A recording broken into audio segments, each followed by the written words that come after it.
लड़की 18 साल की है और वह एक सार्वजनिक कुत्ते से शादी करती है, लेकिन उसके माता पिता ने कोई आपत्ति नहीं जताई और वे खुश थे। क्या हो रहा है? बहुत समय पहले एक राजा की 3 बेटियां पैदा हुई थीं।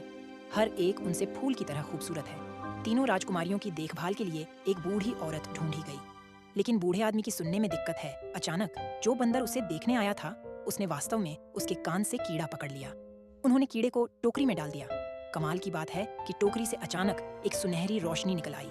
कीड़ा कुत्ते में बदल गया। राजकुमारी और बूढ़ा दोनों इस कुत्ते को बहुत अच्छा लगते हैं। उन्होंने इसे भी नाम दिया पन्हू। तो बूढ़े आदमी ने महल में कुत्ता रख दिया। मैं नहीं चाहता था कि राजा मुझे उस दिन ढूंढ ले, लेकिन राजा ने कुत्ते को ना तो भगाया और न ही उसे हर दिन अपने साथ ले गया। उस दिन एक जाति के राजा ने हमला करने के लिए सेना लेकर राजा के खिलाफ आगे बढ़ा। राजा को पीट पीट कर रोने पड़े।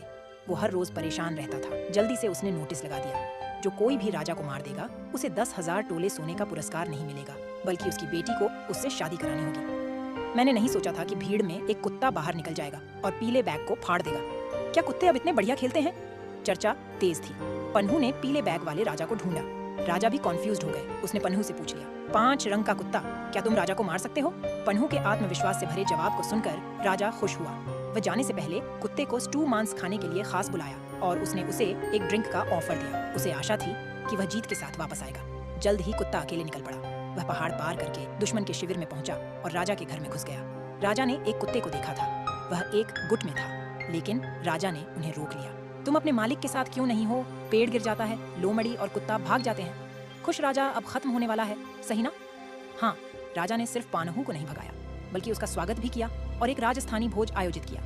पन्हू ने राजा की तरफ मुड़कर नाटक किया और रात भर इंतजार करके कार्रवाई की, लेकिन दरवाजे पर सैनिकों की तंग रखी गई थी। पन्हू को कभी मौका नहीं मिला है। अभी तक राजा के चारों ओर कोई गार्ड नहीं है। पन्हू उस पर लेट गया और राजा को डट पीट कर मार डाला। कहा जाता है कि पन्हू एक पब्लिक डॉग है। इस समय एक मैसेज छोड़ दो कि तुम्हारी विश जल्द ही पूरी होगी। राजा बहुत खुश था। वह तुरंत राजा की जाति के लिए लड़ाई के लिए सेना भेज दी। तब उसने पन्हू को 10,000 टेल सोने का इनाम दिया, लेकिन पन्हू को सिर्फ अपना सिर चाहिए था। लगता है कि पन्हू राजकुमार के साथ शादी करना चाहता है, पर राजकुमारी ने कुत्ते से शादी कर ली। राजा को 3 बेटियां मिली थीं। कुत्ते की शादी के लिए सबसे बड़ी बेटी और दूसरी बेटी ने बहुत विरोध किया। सिर्फ तीसरी बेटी अलग थी। पिताजी, अगर आप इस पर पछताएंगे तो आपकी दुनियावी छवि खराब हो जाएगी। आपके पिता का देश ही नहीं, लोगों की जान भी खतरे में है। परिवार की जिंदगी की सुरक्षा करना मुश्किल होता है। अच्छा, समझ में आ रहा है। तो पन्हू ने तीसरी राजकुमारी से शादी कर ली। हालांकि शादी के दिन जब राजा ने घुटने टेके, तब राजकुमारी से वह डर गया। उसके सामने पति एक कुत्ते से एक सुंदर युवक में बदल गया। पन्हू ने उससे बताया कि वह रात में ही आदमी बन सकता है। तीसरी राजकुमारी ने राजा को पन्हू के बारे में बताया। जोड़े को झटका लगा। उन्हें उम्मीद थी कि पन्हू दिन में भी आदमी बन सकता हो, तब वे शादी में मदद कर सकते थे।